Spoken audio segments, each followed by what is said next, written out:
We began with a name, Karuna, and a mandate from the National Library of Medicine, which provided the first financing to do three things. Provide up-to-date information about HIV/AIDS to those dealing with the virus and their families and friends. Offer regular workshops and seminars about HIV/AIDS. And collect and share the stories of those dealing with HIV/AIDS. The only problem was that once Karuna was built, almost no one visited. We'd been operating under the "if we build it, they will come" assumption. As it turns out, nothing could have been further from the truth. A little research showed that those dealing with HIV already know more than they wanted to know. They were in Second Life to socialize, get support, and build community. The general public, on the other hand, was afraid of AIDS. There were all kinds of stigmas and stereotypes associated with getting tested and learning about prevention. What we needed was a way to educate through empathy and understanding.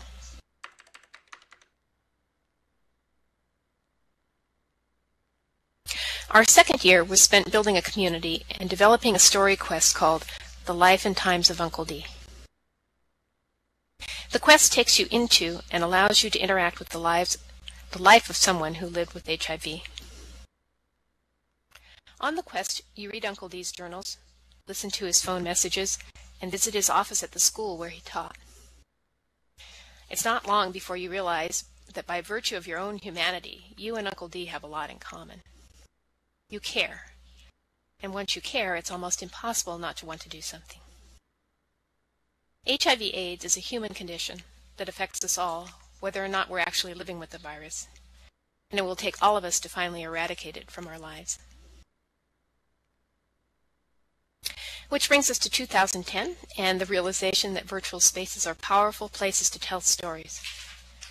But more importantly, to connect and empower people to work together to create lasting change. So what, we asked ourselves, could we create that would do three important things?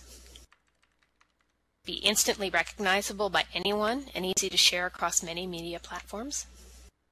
Make it easy for people to contribute. And, of course, most importantly, inspire people to tell their stories and make a difference. The result of all that questioning is the project we're here to launch today, the 3D AIDS Quilt.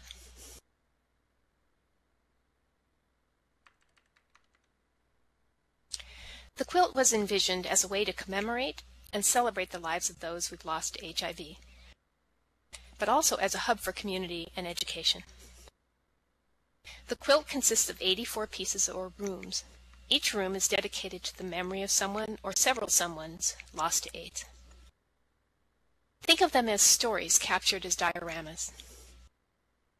The wonderful thing about the quilt, of course, is that it doesn't have to be folded up or stored. It's available 24/7 and can live in multiple places and grow to any size.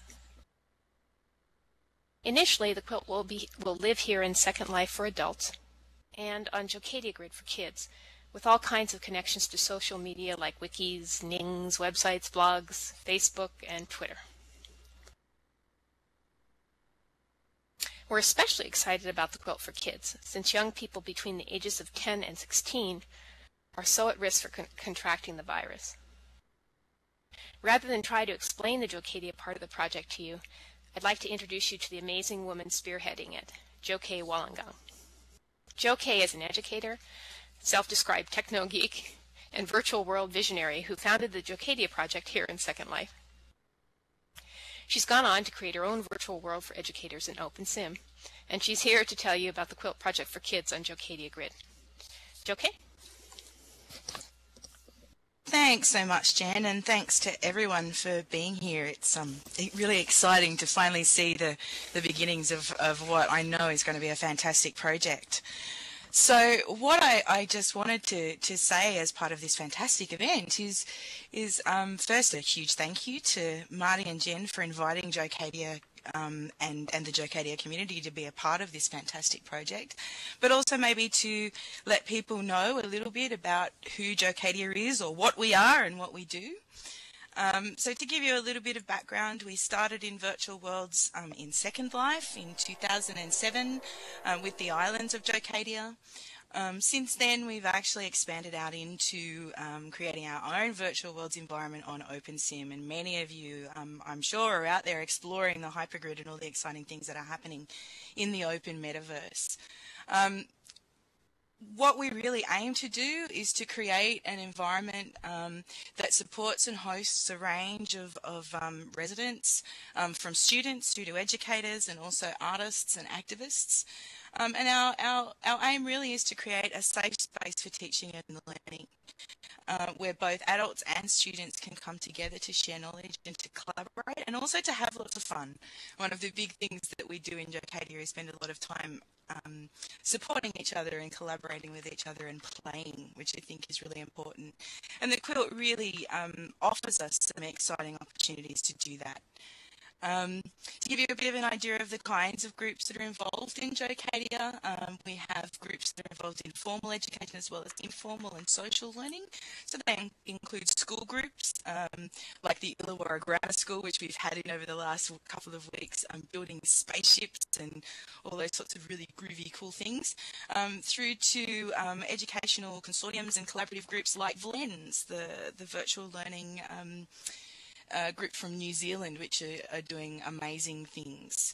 You may also have heard about us from some of the Hypergrid Adventurer Club activities that are happening on Jocadia at the moment. And Pathfinder has been fabulous in leading the charge and exploring how the open metaverse and the ability to jump from grid to grid can have really powerful implications for both education, but also for social learning and connection, and I think also for collaborating on these sorts of artistic, and creative projects. So we're very excited to be able to bring a project like the 3D AIDS Quilt to Jocadia, in that it allows us to continue to explore some of those sorts of ideas and issues, but at the same time it also provides our residents with an opportunity to get involved in something which can actually lead to meaningful change, and that engages people across the globe in using virtual environments to connect and make a difference. We think that the quilt will provide our residents with opportunities to work globally, to connect across the hypergrid and actually work with residents from around the world. And we see lots of that happening already with connections to fabulous grids like Franco Grid and German Grid. And I think it's going to be really exciting to see how the quilt grows through those connections. We're also really excited to actually provide students with opportunities for digital literacy experiences, including collaborating together, interacting, making, imagining and dreaming.